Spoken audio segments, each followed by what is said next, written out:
guys, welcome to this week's podcast episode. And I'm really delighted about today's guest, Lawrence Dunning, coming from the city of Chicago. And he advocates a very interesting concept of using money to buy back your time as opposed to using money to buy things or this consumption, this rat race. So I'm really excited to have him on the show to talk about this idea for the audience. A lot of the audience are doctors, lawyers, and so it's kind of this new slant. So Lawrence, welcome. Oh, thank you so much. It's a pleasure to be here, and thank you for having me. Yeah, you have what's really interesting is you've kind of incorporated a lot of Eastern philosophy, martial arts, finance, real estate, and so talk about how you incorporated all this, what you do now, and I know you have a beautiful house, family, and so talk about how you achieve this. One thing I was always very passionate about sacrificing today for a better tomorrow. So I remember as a teenager, I would have all these jobs that typical teenagers do. And my dad is back in England. He would say, listen, like you can spend the money now, you earn money. But if you invest it in the British stock market at the time, we were kind of in a bull market. He's like, you wait a year or two, you're going to make a lot of returns and you're going to have more money. So I always, ever since a young age, I always had a good work ethic and I was interested in trying to get some knowledge to make some returns on what I had, to try and be a bit more efficient with my time and my money. And then in my 20s, I was in trading. I was in a trading company and I made all this money and they just gave me a fraction of it. So I was like, I think I can do this myself. So me and an older trader, we set up our own trading company. I did really, really well. And then I got to the stage where I was 30 and I realized that I was a multimillionaire. I had a few $1 million in my trading account, but I lived a very simple lifestyle. I had a one-bedroom condo. I would go trading. And then after I was really into martial arts, I would go to the gym after. I was very focused. And I thought, wow, I have a whole lifetime to make money, but I have a very small window to do something physical, like being a professional fighter. So I actually took a 5 year sabbatical and I traveled around and I ended up having 9 professional fights and I did a bunch of amateur jiu-jitsu tournaments and I did a bunch of marathons and just really physical, cool physical stuff. And then I thought, well, when I'm done with all my adventures, I can just go back on the trading floor and keep making money. But what I didn't understand, Chris, is that when I was gone, the whole business model of small groups trading was taken over by these high frequency traders. So I was like, man, what am I going to do? So I kind of had this early midlife crisis. And luckily, I realized during the one smart thing I did when I was wealthy is I bought this big commercial building. So I started to learn all about investing in real estate. And I realized, I don't know about you, but for me, I have a traditional financial education. I have an MBA in finance. And I was in the financial world for the first 10 years after graduation. And no one ever talked about real estate. It was always stocks, bonds, and cash and different ratios. And because real estate is very specific to the area you're in, I felt like I don't think I had one professor in my MBA class or even talk about it. So I became so passionate about this idea of just trying to spread the knowledge of real estate investing and then end up getting my real estate license. And now I do real estate brokerage. I do ground up construction. I partner with developers. I'm all in the world of real estate. And I just love it because it gives you, there's two ideas, right? People think, I want to make money so I can buy XYZ. But I always looked at money as it gives us freedom so we can buy back our time. So if we want to take a 5 year sabbatical to follow passions, we can do it. Or if we want to take a month off, we don't have to be forced to do something we hate doing, just to pay the bills. And I think that's a problem. One thing I've noticed being in America is I love America. I got my citizenship last year and I love what it stands for, the idea of freedom and opportunity. But I think so many people get caught up in thinking, if I just make all this money, if I sacrifice now for 2 decades become a partner in my law firm, then I'm going to be happy. And I realized that you can't think about it like that. You have to just be happy now. Because if you think, if I make this much money, I'll be happy, you're going to waste the best decades of your life. And it was I think it was Will Smith wrote in his biography when he was young and broke, he had the idea like, if I can make it and make success, then I'll be happy. And then he became really famous and wealthy and he realized like, I'm still unhappy. And then you have no hope, you lose your hope. So I just love that idea of not thinking money's going to save you. But also at the same time, I don't want to be a broke hippie who can't buy anything. I still want to use money as a tool to make my life better. So I think it's that dichotomy. And I think that's why you and I have a lot of mutual interest in just financial education and learning about how to use money, not let it use you. Yeah, yeah. It's interesting because you talk about I loved martial arts and I loved Eastern philosophy and you know what's interesting is you talked about because money in the West is viewed as a status thing. It's like how much you have or how much you make, and this makes you better than this person or that person, or you get this attention and that whatever. And actually, I'm here taking a sabbatical summer in Europe, and everybody's educated and everybody's well-to-do. There's not this constant status where you have people are trying to kind of showed and it's such a mind-boggling thing. But talk about what I was interesting is you talked about importance of real assets in this financial climate, and I've been reading this book, and it's talking about how the financial elite and the governments are purposely trying to make everybody poor so that they're manipulating money supply. And so talk about importance of real assets in this financial climate. Definitely, Chris, because if you one thing I'm quite pro.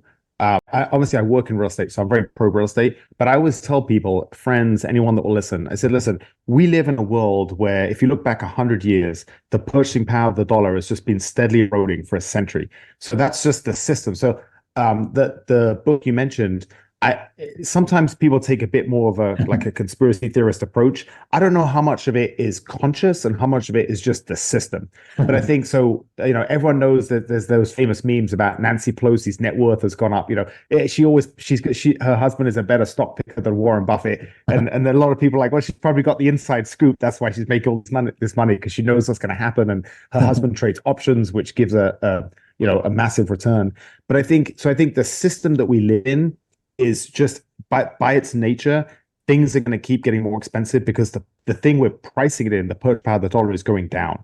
So I really like the idea of you can do things like if you look at the value of real estate in over the last 20 years, but you price it instead of pricing it in the dollar, which has been depreciating, say you price it in terms of the S&P, real estate is actually very cheap right now because it hasn't gone up. It's actually gone down relative to stocks. Bitcoin's the extreme example because Bitcoin's done so well the last decade. So if you price things in terms of Bitcoin, it looks like everything's so cheap and that the stock market has had a terrible run if you price it in Bitcoin. So I think I love the idea of life as a game because then we look at how am I going to best play the game, right? I'm going to learn the rules. So unfortunately, the rules is I have a 3.5-year-old son and I can't wait to teach him is, listen, we can be bitter and angry about the rules. We can just accept it and we can accept that politicians have been corrupt and greedy for 100 years. It's not going to change now. So what is the system we live in? And then we have to get assets to protect ourselves from that system because so many, you're a physician.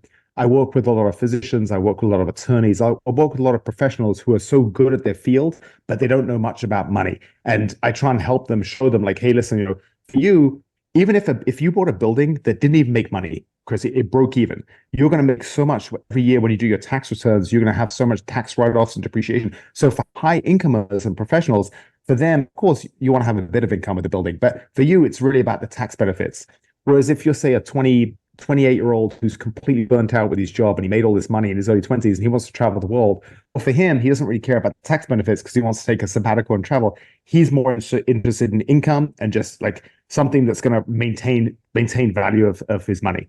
So it's trying to find these tools that work for you and your disposition that's going to protect you from the inflationary world we live in. And, some people do it with precious art. I have a friend who does it with Rolexes. There's a huge secondhand Rolex market. I know nothing about that. We have to find that niche, Chris, what we're interested in, what we're passionate about in order to protect ourselves. Because I would say physicians, attorneys, you guys work really hard. Like you want to, whatever you make, you want to protect it and save it and have it grow and not let it just get eaten up by the depreciating dollar. Yeah. Yeah. Physicians in general, we work very hard, but we don't work very smart. And so it's just kind of like my goal to kind of have this podcast to kind of educate, this idea of money and, really what's going to protect you is you have to hold assets because, Yes. with inflation and interest rates and debt and taxes, you have to clear a very high return, almost like 15% or more to just stay even. And Yes. Can I say something about that, Chris? So there's two things I want to say on that because I work with a lot of professionals. And I'm the first to admit I have the same problem too. All of us don't know what we don't know. So for instance, before I became a dad, I was like, oh, the best years of my life are behind me. I'm definitely never going to be as happy as I was before when I was younger.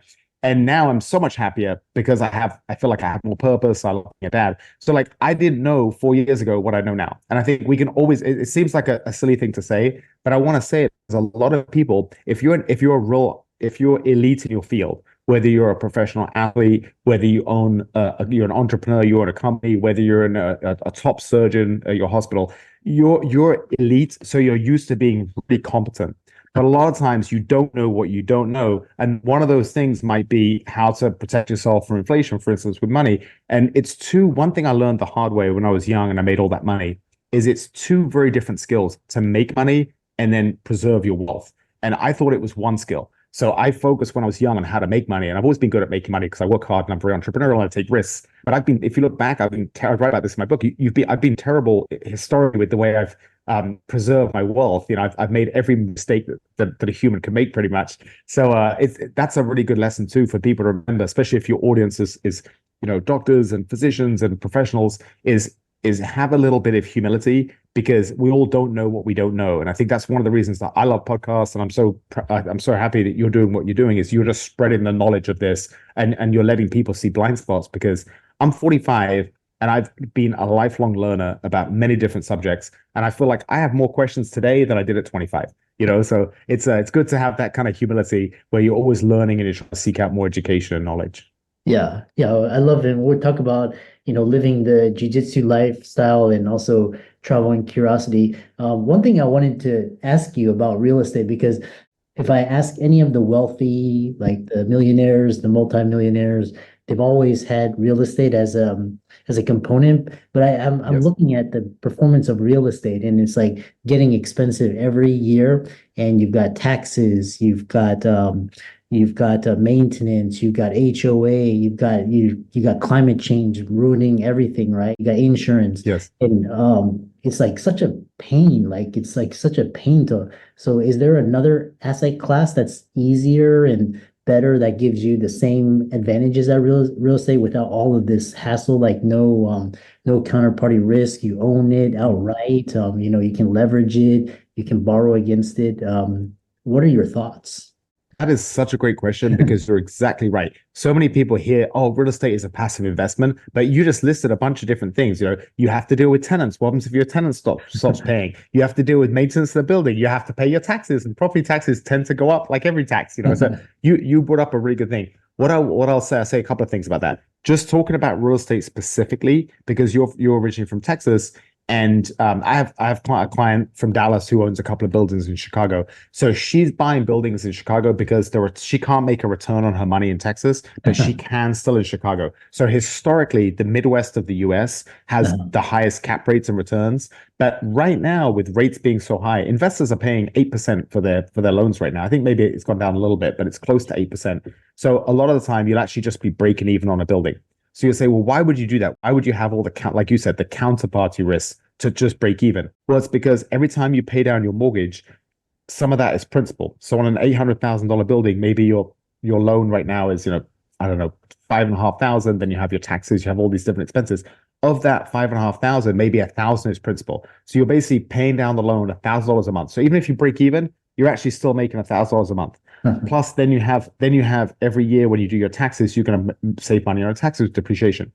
But if you buy a building with 25% down, which is what most investors do, if it goes up 5%, you've actually made 4 times that, right? Because you've bought with leverage. So that's the other secret. So what you said is right. Most of the uber wealthy have vast real estate holdings. And it's not necessarily just purely for the cash flow. It's for over long term. It's the depreciation. It's really, it's when you have a lot of appreciation in a good market, you can sell a building and you can do a 1031 exchange. You don't have to pay taxes on your return. So there's all these kind of tricks and tips that people like.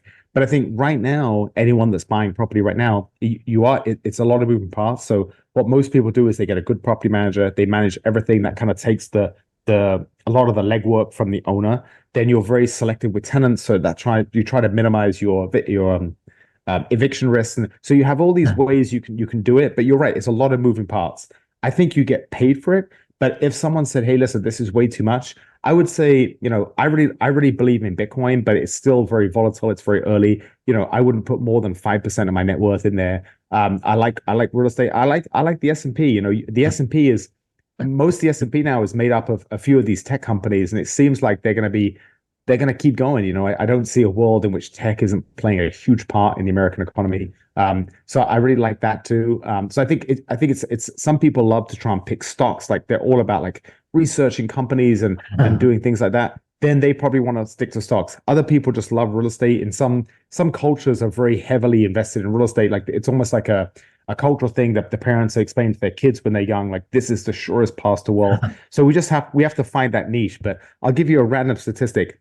The most wealthy passenger that drowned on the Titanic was Jacob Astor the fourth, and he was Wow. the great grandson of Jacob Astor, he was a fur trader in the early days of American colonialism.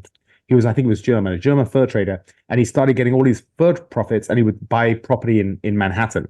And he was called the landlord of Manhattan. This is when New York was first growing, and he made so much from New York real estate that he was not only the first millionaire but the first multimillionaire in American history. And it's so interesting that 4 generations later, his great grandson was still the wealthiest person on board of the Titanic, and there was a lot of wealthy people on there. But that just shows the idea of real estate as a legacy to maintain wealth over time. So I think on like we talked about, any asset is good. You don't want to put your money in a depreciating asset. But I'll give you one more thing about real estate that I just learned myself. I should have known this, but this is fascinating. If you rent the place you live in, so you don't own it, you're not neutral real estate. You're actually shorting the real estate market, because at some point you're probably going to want to buy something, or if you don't, your rent is going to creep up. So a lot of people, in order to be overweight in real estate or invested in real estate, you have to own your primary residence, and you have to own some type of rental property, and only then are you actually kind of exposed to the upside of real estate appreciation. Because if you just own your house and it goes up, unless you want to sell it and move to a different country or something, you're assuming you're always going to need a house to live in. So it doesn't really matter if it's worth 400,000 today and 800,000 in 5 years. Unless you want to leave the country, it doesn't really help you, because you're going to have, if you sell it, you have to buy another house. It's also probably doubled in the same time period. So it's a really interesting concept about people that are renting. You're really exposed to the upside of the real estate market. And we've seen that. I don't know the Texas market, but in the Midwest, the last couple of years, rents are up massively. So a lot of people are struggling. And I always feel, Chris, I always feel for the person who's, say, they're a struggling family, and she's working and he has a job and a side hustle, and they're renting and they don't have any assets. And over the last few years, they've got crushed because we've seen everything go up so much. Yeah. Whereas, the politicians with these huge real estate holding portfolios and a bunch of, real estate and equity portfolios, they've all had the best few years of their life because everything's just gone up so much. So it's just, I'm trying to spread that message that you don't have to, if you're struggling, you don't have to buy a house. You might not have a huge amount of money for your down payment, but there's these little tricks and tips. So for example, in Chicago, they have this program in certain areas of the city where they'll give you a $20,000 grant for a first time home buyer. And so with some seller credits, you can almost buy a 3-unit building for free in certain areas. Or the physicians, there's incredible physician loans where they have really good rates of interest, no PMI insurance, and you can buy with zero down, a multi-unit in a lot of states. So I think trying to get that knowledge of how can I best play the game and see what's available to me and make use of the best options for your future self. I love that. So, and then we talked about the importance of holding real assets and, real estate versus others. It's all, again, diversify, and it's all about asset allocation, just kind of hedging. But really, all of it is about quality of life. It's not about, like, you can say your net worth is this and that, but really, at the end of the day, we're all going to the grave. So, we can't take it with us. So talk about the habits of travel and curiosity, and really using money to enhance your quality of life, as opposed to make it kind of like a rat race that you described. Yeah, exactly. Well, thank you for saying that, because that's something I'm so passionate about. I'll never forget before I set up my own trading company, I worked for this company that sent me to America, and my boss absolutely hated me. He was like a bit of an insecure guy. He was an American guy, and his wife was English. And I remember when he didn't really have anything against me or anything. But the first day I met his wife, she was like, "Oh my God, Lawrence, I absolutely love you. You remind me of my brothers back home." And she's giving me all these compliments. she obviously said something to the guy, because the next day I went to work and he had it out for me. And I remember for months I was in the trading pit with this guy. And every time I did a trade, he would scream at me, because if it was good, he's like, why didn't you do more? And if it was bad, then he's like, I don't like it. But the ironic thing is, I was a newer trader and I was making money, and he was the boss, but he was a horrible trader. He would lose money all the time. He would take the biggest bonuses. He was just a horrible human. The idea of like of fuck you freedom, of fuck you money, is that it's basically you can say fuck you to any situation or horrible boss or anything, that it just gives you, it takes that element of misery out of your life. And I'll never forget, one day he yelled at me, and I went to the bathroom and I had these trading sheets, and I took a pen and paper at the back, and I'm writing how many more days did I have to put up with this guy to make like 2 more bonuses so that I could leave. And I was going to change careers. I actually wanted to go to chiropractic school. I was like, I want to do something different. And it was like 440 days. And I remember thinking, wow, I think I can do it, but oh my goodness, they are going to be so miserable. And thankfully, about 3 months later, I ended up leaving and starting my own company. So I didn't have to put up with him that long. But I think the idea of just money solves your monetary problems, which is a huge stress for a lot of people, especially families with kids and dependents. Like, so you can take out the monetary stress. But the other thing you can do is you can buy back your time, and you can spend it on experiences as opposed to possessions. And I always think, I mean, most of the positive psychology studies will back this up. If you buy, say when I was really wealthy, if I bought a Lamborghini, it would have definitely been fun. Picked up some girls, had a good time, but I would adapt to it very quickly. Whereas when you spend money on, I love spending money on travel and trips and experiences. I feel like when all's said and done, they're going to be some of my fondest memories. So it's trying to figure out what you can spend your money on to enhance your quality of life. And I think that's huge. Like, the most expensive trip I've ever taken was I ran a marathon in Antarctica. It was very hard to get to, and it was a very expensive trip. And but I'll never forget that week. That was one of the most special weeks of my life. So I think trying to find out what makes you happy, and obviously you love travel. It's like you said, you're in Europe right now, taking a sabbatical.